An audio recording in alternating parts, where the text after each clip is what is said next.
भारतीय परिधान जो है, हमारी भारतीय जो साड़ी है, भारतीय पहनावा है, उसे देखकर यहाँ की महिलाएं भी इंप्रेस होती हैं कि नहीं? अरे कितनी सुंदर है। इसका मतलब है कि हमारी संस्कृति सबको अच्छी लगती है। तो जब हमारी संस्कृति सबको अच्छी लगती है तो हमारी संस्कृति हमें भी बहुत अच्छी लगनी चाहिए। हमें अपनी संस्कृति को बहुत प्यार करना चाहिए। हमें अपनी संस्कृति को क्या करना चाहिए? बहुत प्यार करना चाहिए, क्योंकि हमारी संस्कृति को दूसरे लोग प्रेम करते हैं।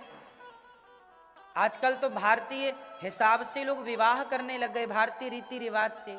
हल्दी चढ़ाना, मंडप गड़ाना, तेल चढ़ाना, क्यों? वो सब भारतीय परंपरा है। यहाँ अंग्रेजों को आप बताएंगे तो वो भी समझेंगे। तो हमारी संस्कृति ही दुनिया को अच्छी लगती है। हमारी संस्कृति सबसे पुरानी है पर नूतन सी लगती है, नई सी लगती है, नवीनता है हमारे यहाँ, नयापन है।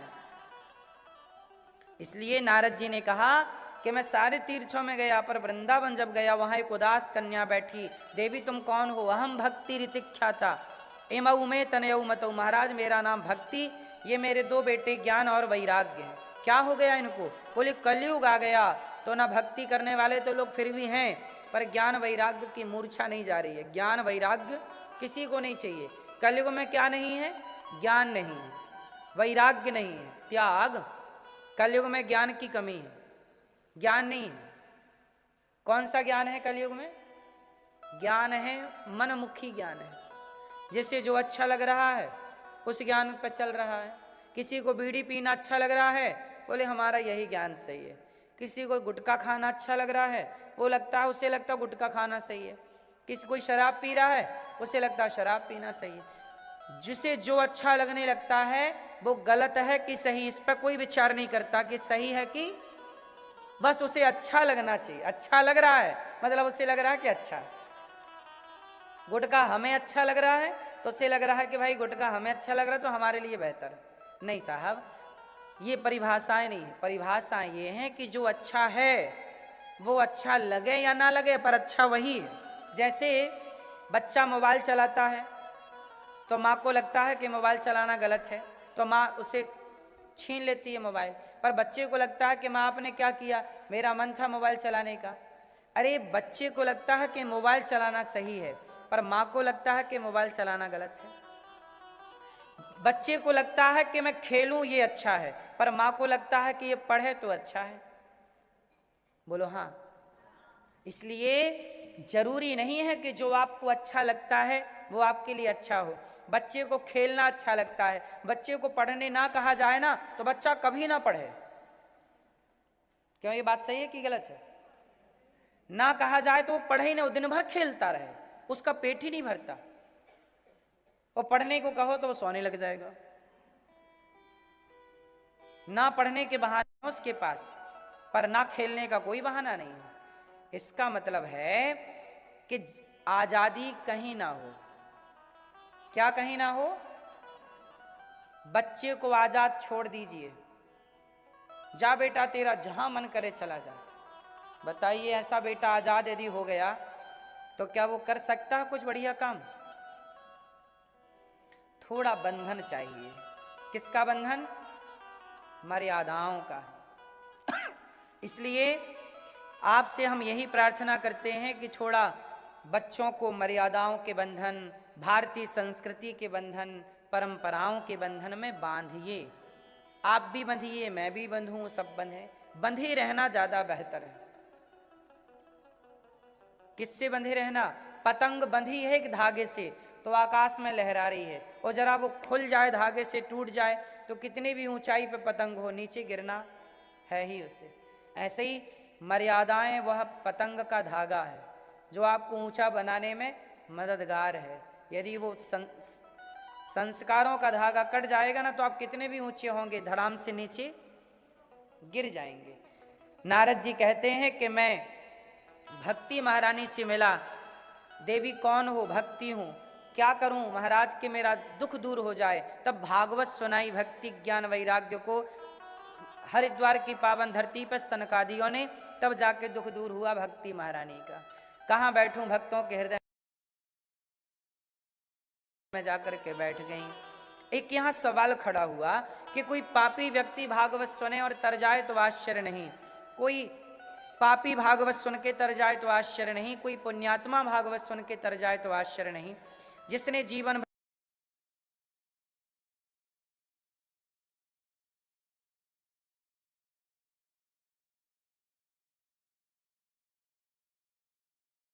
पाप किया है कि ऐसा पापी भागवत से तरेगा। ये मानव पापकृतस्तु सर्वदा सदा दुराचारता विमार्गाः क्रोधाग्निदग्धः कुटिलाश्च कामिनः सप्ताह यज्ञेन कलौ पुनन्ति ते। कितना भी बड़ा पापी क्यों ना हो, भागवत सुन के तर जाएगा। कोई तरह एक कथा सुनाते हैं भागवत जी में कि एक तुंगभद्रा नाम की नदी थी, उसके पास में एक गांव था उत्तमपुर। क्या नाम था गांव का? उत्तमपुर में एक पंडित जी रहते थे, नाम था आत्मदेव। आत्मदेवः पुरे तस्मिन् सर्ववेद विशारदा। पंडित जी आत्मदेव जी जो थे सारे वेदों के ज्ञाता थे, चारों वेदों के ज्ञाता, पुराणों के ज्ञाता, उपनिषदों के ज्ञाता, सब कुछ के ज्ञानी थे, बड़े विद्वान थे पंडित जी। उनकी पत्नी का नाम था धुंधली। क्या नाम था? उनके कोई संतान नहीं थी, बेटा नहीं हो रहा था। बड़ा प्रयास किया, बड़ा कार्य किया, पर बेटा नहीं हुआ।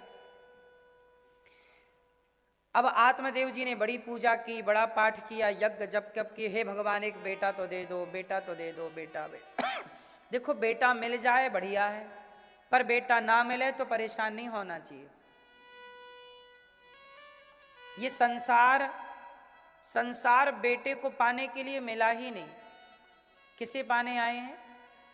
आजकल हो क्या रहा है ना, आत्मदेव जी ने बहुत पूजा पाठ की, बेटा नहीं हुआ तो आत्मदेव जी ने छोड़ दिया, मैं नहीं करता, बेटे की कामना भजन करते हैं। लेकिन दुनिया वाले रहने नहीं देते। लोग आ गए, बोले आपके तो बेटा नहीं है, आपके तो बेटा नहीं है, बेटा नहीं है। बस यही है मेरी मांग, बेटा नहीं है तो हम तो अपने को तसल्ली दिला लेते हैं कि चलो नहीं है जी, पर दुनिया के लोग जीने नहीं देते। ये ताने मारते हैं, अरे तेरे तो बेटा नहीं है, तेरे तो बेटा नहीं है, शादी के इतने साल हो गए, बेटा नहीं हुआ, बेटा नहीं हुआ। लोगों को बड़ी टेंशन रहती है, लोग अपने बारे में ध्यान नहीं देते, दूसरों के बारे में। यहाँ भी ऐसे लोग हैं? नहीं है? हैं? यही सब झंझट से तो आप भारत से यहाँ आए और यहाँ भी यही। कहाँ जाओगे अब बच के?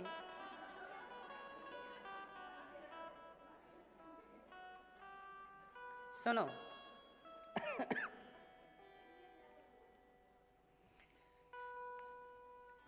बेटा हो जाए भगवान करे, हम तो कहते भगवान से प्रार्थना है आपके 10-10, 20-20 बच्चे हों, क्या दिक्कत है?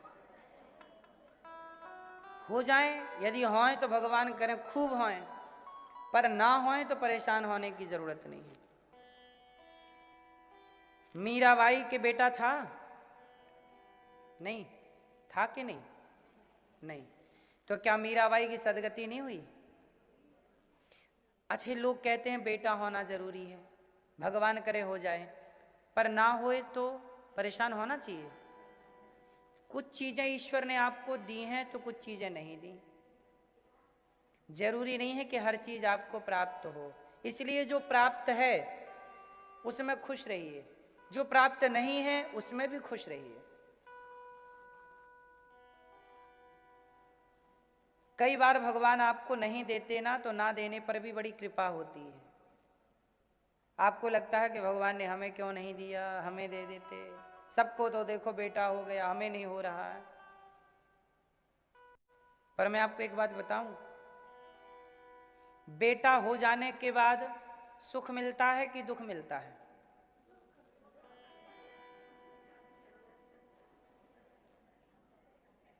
बोलो।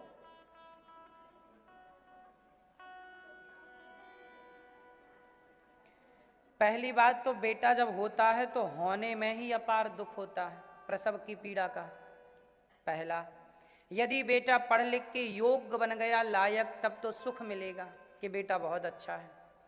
और भगवान ना करे यदि दुष्ट हो गया तो सुख है कि दुख है?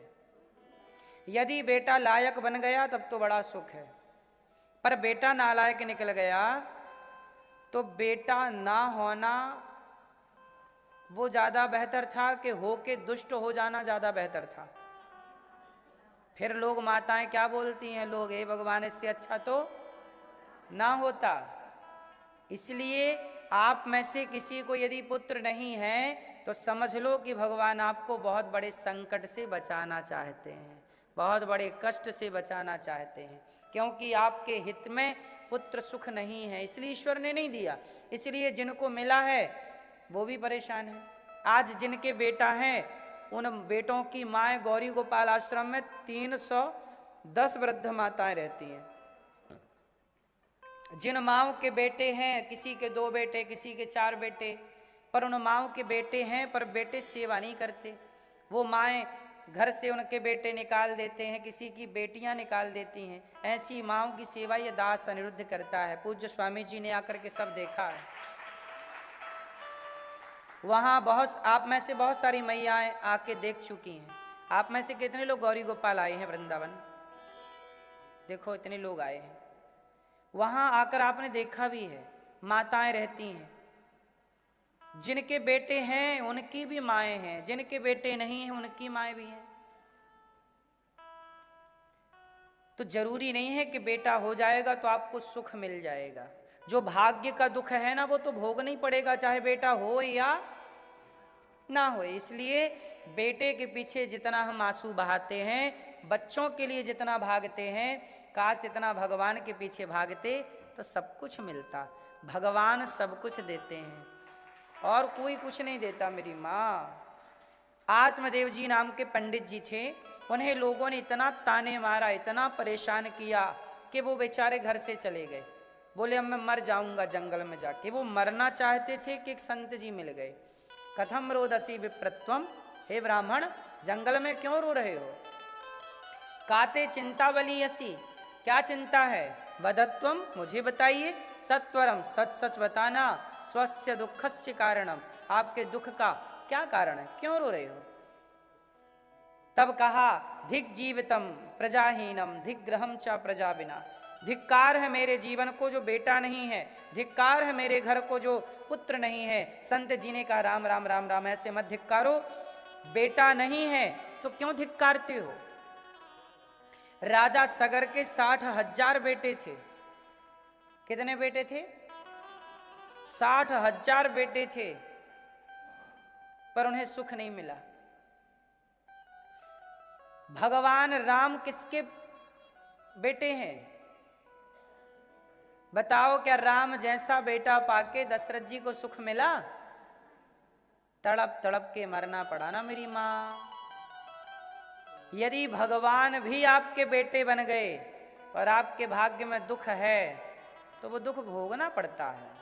इसलिए बेटा होगा कि नहीं होगा ये आप तय नहीं करते। आप कितनी भी प्लानिंग कर लो, पर ईश्वर को जो देना है वो दे के रहते हैं। कहते ना, लिखा किस्मत में मिटता नहीं मिटाने से, और समय को काट लो भैया किसी बहाने से। समय को गुजार लो बस। जो समय है उसी ईश्वर की कृपा मानो। बेटा मिल जाए तो कृपा, और ना मिले तो कृपा। और मुझे लगता है आप में से कितने लोगों के पास बेटा बेटी हैं? जिनके हैं वो दर्शन दें, हाथ उठाएं। तो आपके ही बच्चे हैं? कितने बेटे हैं आपके? और आपके? एक बेटी। और आपके हैं? एक बेटा। तो ये बेटा आपका ही है? कंफर्म है ना? मैया बेटा बेटी आपकी हैं? कंफर्म है? पूरा 100%? मैया बेटे आपकी हैं? कंफर्म?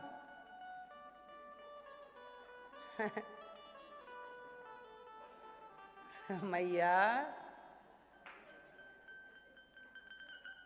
सुनो, कितना झूठ बोल रहे हैं ना आप लोग। मस्त।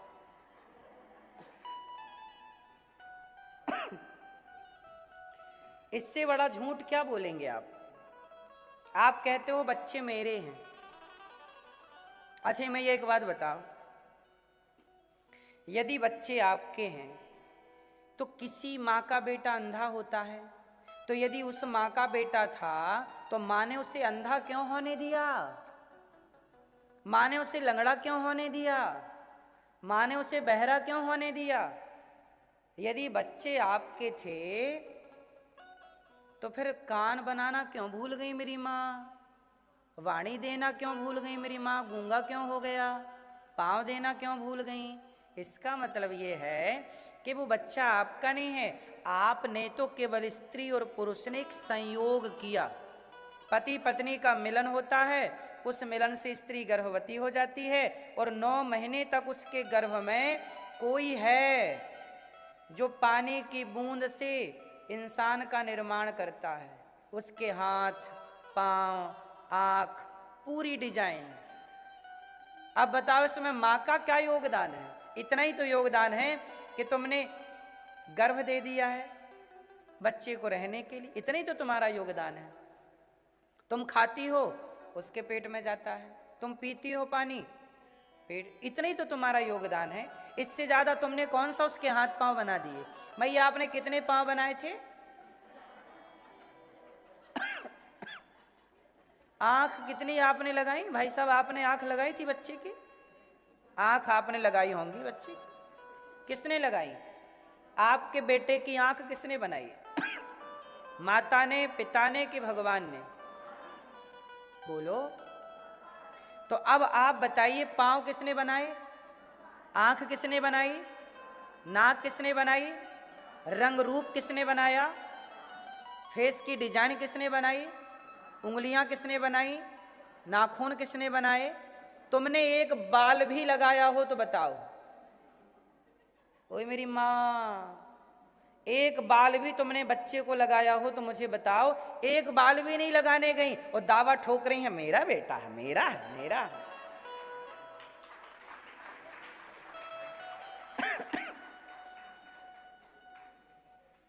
तुम्हारा नहीं है, वो भगवान का है। कोई ये कहता है कि ये बेटा मेरा, ये बेटी मेरी, इससे बड़ा झूठ क्या होगा साहब? सच बताएं, आप और हम भी ईश्वर की प्रॉपर्टी हैं। आप किसकी प्रॉपर्टी हैं? आपको हमको किसने बनाया? अब हमारी माँ कितना भी कहे कि ये बेटा मेरा है, पर याद रखना मैं उस ईश्वर के बनाए बना हूं। माँ का भी उपकार है कि माँ ने जगह दी, अपना पेट दिया मुझे 9 महीना रहने के लिए। लेकिन मेरी माँ क्या कर लेती यदि मैं बहरा होता तो? क्या कर लेती अंधा होता तो? आंख तो ना लगा देती ना मेरी माँ। इसका मतलब है कि मुझे बनाने वाला परमात्मा है और जिसने मुझे बनाया है वही है असली। तो हम कभी ये ना कहें कि ये बेटा मेरा है। ये कहो ना प्रभु ये संतान आपकी है, ये बेटी आपकी है, बेटा आपका है। हमें तो केवल भगवान ने जिम्मेदारी दी है।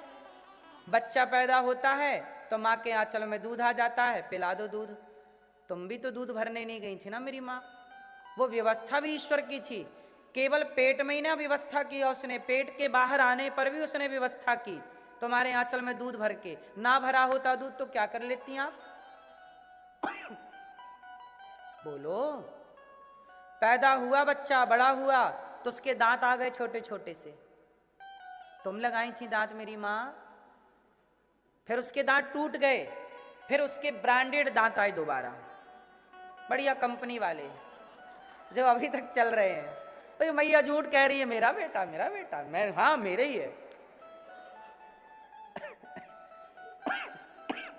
आप सब ये झूठ बोल रहे थे अभी, तो आज से कभी ये दावा मत करना कि ये बेटा, ये बेटी। सदा यही भाव रखना है आपका। छीन कौन रहा है? रहेगा सदा आपका। पर ये क्यों बोलना है कि मेरा है? मेरा मेरा नहीं, तेरा तेरा प्रभु, सब तेरा है। तेरा तुझको अर्पण क्या लागे हे नाथ, सब आपका है। नाथ सकल संपदा तुम्हारी, मैं सेवक समेत सुत नारी, सब आपका है। सब ईश्वर को सौंप दीजिए। अब सौंप दिया इस जीवन का। अब लोग कहते हैं बेटा इसका मतलब है कि किसी का कोई बेटा नहीं, किसी की कोई बेटी ईश्वर का खेल है, ईश्वर का है। दे दिया तो खुश रहो, नहीं दिया तो खुश रहो, हर हाल में ईश्वर की कृपा। आप तो बेटा बेटी की बात कर रही हो, मैं थोड़ा और गहरी बात कर दूं। एक उंगली उठाओ जरा सब लोग अपनी, हिलाओ ऐसे, बस ये बताओ कि जो उंगली है ये आपकी है? ये जो हिलाया ये बल किसका था? यदि ईश्वर चाह रहे हैं तो आपकी उंगली हिल रही है मेरी माँ। ईश्वर नहीं चाहेंगे ना तो आप एक उंगली नहीं हिला सकते। पैरालाइसिस हो जाता है ना जिनको, उनका एक अंग काम नहीं करता। सही है कि गलत है? जिनको पैरालाइसिस हो गया है उनसे कहो कि भैया एक उंगली हिला के दिखाओ। इसका मतलब ये हुआ कि हम उंगली भी हिला रहे हैं ना तो ईश्वर चाह रहे हैं कि हिले, इसलिए हिल रहा है। वो नहीं चाहेगा तो तुम हिलोगे तक नहीं। इसका मतलब ये हुआ कि शरीर भी अपना नहीं है। बताइए शरीर आपका है? आप अपने शरीर में जरा एक जगह ऐसी जगह हाथ रख के बताइए जहां आप कह सकते हो कि शरीर मेरा है। है कोई शरीर का ऐसा हिस्सा जहां आप कह सकते हो ये मेरा, ये मेरा, ये मेरा, ये मेरा, ये मेरा? है कहीं कोई अंग? बोलो मेरी मां, है कुछ आपका? मैया, पीछे वाली मेरी मां, शरीर में कोई अंग, कोई हिस्सा ऐसा है जो आप कह सकते मेरा है? नहीं।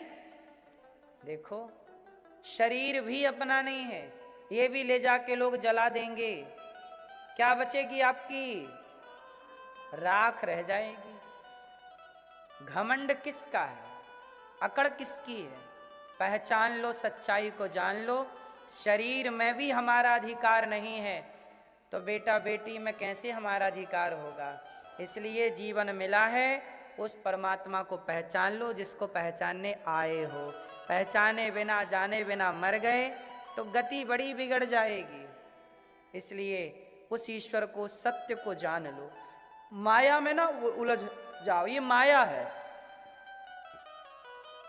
माया किसे कहते हैं? आप लोग माया को जानते हैं? मैया, पीछे वाली मैया, माया को जानती हो मेरी माँ? आपकी पड़ोसन है ना माया?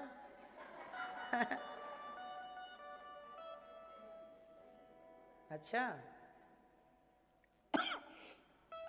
एक बार क्या हुआ, आओ मैं आपको माया का दर्शन कराऊं, करा दूं, मिलाऊं? सुनो, एक बार नारद जी द्वारिका गए। नारायण नारायण। द्वारिकाधीश भोजन करने बैठे। आओ नारद जी आओ, आप भी खाओ। रुक्मणी जी परोस रही हैं नारद जी को और भगवान कृष्ण को। बैठे हैं, दोनों की आसन लगी है, दोनों बैठे हैं। रुक्मणी मैया परोस रही हैं। रुक्मणी मैया जी रोटी लेके आई। प्रभु रोटी, हाँ हाँ नारद जी को रखिए, ये देवर्षि हैं, ये ज़्यादा खाएंगे। नारद जी खाए। नारद जी खाए, बोले प्रभु बहुत अच्छा लगा। प्रभु एक सवाल था आपसे, थोड़ी जानकारी चाहिए। भोजन करते करते बात चल रही है। भगवान बोले क्या बात है? बोले वो थोड़ी सी हमें आपकी माया के बारे में जानना था। आपकी माया का जरा हमें दर्शन कराओ। सुना बड़ा है पर देखा नहीं है। भगवान बोले पहले खा लो। नारद जी खाए। अब बोले खा लिए। नारद जी बोले अब बताओ प्रभु आपकी माया कैसी लगती है, कैसी दिखती है, कहाँ होती है? हमने आज तक सुना तो बहुत है आपकी माया के बारे में पर देखा नहीं, एक बार जरा दिखाओ, बड़ा मन है। भगवान बोले चलो, खाए हैं थोड़ा 400 कदम चलें। तो समुद्र के किनारे किनारे, द्वारिका थी ना समुद्र के किनारे, चलते चलते चलते प्रभु एक किनारे किनारे एक जंगल में पहुंच गए। भगवान को वहां लगी प्यास, और जब प्यास लगी तो भगवान ने कहा नारद जी प्यास लगी है, भोजन के बाद चले हैं, थोड़ा पानी ला दो, हम पानी पिएं फिर तुम्हें बताएं कि माया क्या है हमारी, किस तरह की होती है। नारद जी बोले अभी मैं आया, पास में कहीं अब नदी तालाब ढूंढने नारद जी जंगल में चले तो वहां पे एक सुंदर सा गांव दिखाई पड़ा। उस गांव में एक सुंदर सी महिला कुएं से पानी निकाल रही थी। देखो अब यहां माया चालू हो गई। अब ये क्या है, वहां एक कुआं, उस कुएं में भर रही पानी एक महिला। अब देखो नारद जी का क्या हुआ, सोचो नारद जी का क्या हुआ तो तेरा क्या होगा रे कालिया। सुनो कैसी है माया, कैसी है माया। मम माया दुरत्यया, गीता में लिखा, बड़ी प्रबल, थोड़ी समझ पाते हैं। नारद जी गए, कुएं में पानी भर रही एक महिला बड़ी सुंदर थी। नारद जी बोले देवी पानी पिला दो, बड़ी प्यास लगी है। उसने पानी पिलाया। नारद जी बोली आप कौन हैं, आप बहुत सुंदर हैं, क्या आप मेरे से विवाह कर सकती हैं। कन्या बोली मैं कर सकती हूं पर मेरे पिता की आज्ञा ले लो। वो वहां के राजा की राजकुमारी थी, सखियों के सहित आई थी, कुएं में क्रीड़ा कर रही थी। नारद जी आ गए। नारद जी का मन हुआ बहुत सुंदर है, काश ये मेरी पत्नी होती तो मैं भी गृहस्थी बसा के मस्त खा पी रहा होता, बाबा जी बना कब तक भटकूं। तो नारद जी ने कहा कि कर लोगी ब्याह, कर लेंगे, चलो पिता से बात करो। नारद जी गए, राजा साहब से बात की, महाराज मुझे आपकी बेटी से विवाह करना है। राजा बोले महाराज ये तो मेरा सौभाग्य है कि आप जैसा संत महापुरुष मेरी बेटी का वरण करेगा। राजा तैयार हो गए, नारद जी का हो गया ब्याह। अब देखो देखो भगवान की माया। और आए काय के लिए थे नारद जी, भगवान को पानी लेने की, जाओ मैं बैठा हूं तुम पानी ले आओ, पानी लेने आए हैं। वो पानी लेने क्या है, खुद का शादी ब्याह करके बैठ गए। एक दिन क्या हुआ, नारद जी शादी ब्याह हो गई, कुछ दिन बाद इनके ससुर जी की हो गई मृत्यु। अच्छा ससुर जी जब मरे तो उनकी इकलौती बेटी थी और दामाद नारद जी, तो राजा बन गए नारद जी। अब नारद जी राजा बन गए, राजा बने, इनके बच्चे हो गए, एक लड़का एक लड़की। अब 2 बच्चे हो गए, नारद जी बहुत खुश रहने लग गए, जिंदगी बिंदास चल रही थी। तभी सेनापति ने बताया महाराज पड़ोसी राजा ने आक्रमण कर दिया। नारद जी बोले सेना तैयार करो। और नारद जी को कभी लड़ने का ज्ञान था नहीं, राजा लड़ाई राजा करे, नारद जी कहाँ लड़ाई करें। और गए तो राजा ने नारद जी को हरा दिया। और नारद जी भागे भागे नारद जी, हार गए ना। और जब हारे तो उसने खदेड़ा खदेड़ा तो भागे, भागे पत्नी बच्चों को लेके भागे। अब भागते भागते भागते हालत खराब, बच्चे तड़पने लगे, मां प्यास लगी है मां भूख लगी है। जब भूख प्यास से बच्चे छटपटाए तो नारद जी की पत्नी बोली कि महाराज अब भागा नहीं जाएगा, कहीं रुक जाइए, मर जाएंगे ये बच्चे, भूख प्यास से तड़प रहे हैं, कभी इतना कष्ट सहा नहीं है, राजा के बच्चे हैं। नारद जी बोले ये नदी के पार हमें कोई गांव नजर आ रहा है, अब ये कैसे भी करके नदी पार हो जाए तो हमें कुछ रोटी मिल जाएगी। एक लकड़ी की नाव बनाई और नाव में पत्नी को बिठाया, नारद जी ने बेटी और बेटे को बिठाया और पार जाने लगे। माया भगवान की प्रबल देखो, वो नाव बीच में डूब गई नदी में, और जब डूबी तो पत्नी भी डूब गई, बेटा भी डूब गया, बेटी भी डूब गई। अब नारद जी सबको डूबता देखें, चिल्लाएं, एक बेटी को बचाने जाएं तो बेटा चिल्लाए, वहां जाएं तो बेटी छूटे। नारद जी तो किनारे लग गए पर तीनों डूब गए।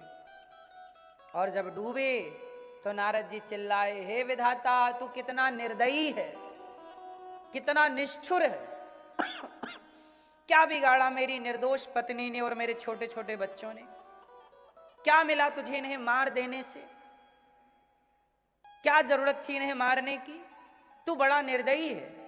नारद जी भगवान पे आरोप लगा रहे थे, तब तक भगवान कृष्ण आए। नारद जी पानी मिला क्या? नारद जी बोले प्रभु आप, अरे आप ही तो बोले थे मैं 10 मिनट में लौट रहा हूं पानी पी लाके, आप अभी तक नहीं आए, मैं प्यासे छटपटा रहा हूं। नारद जी बोले अभी 10 ही मिनट हुआ? बोले हाँ 10 मिनट हुआ और क्या। अरे बोले मेरे तो 2 बच्चे तक हो गए।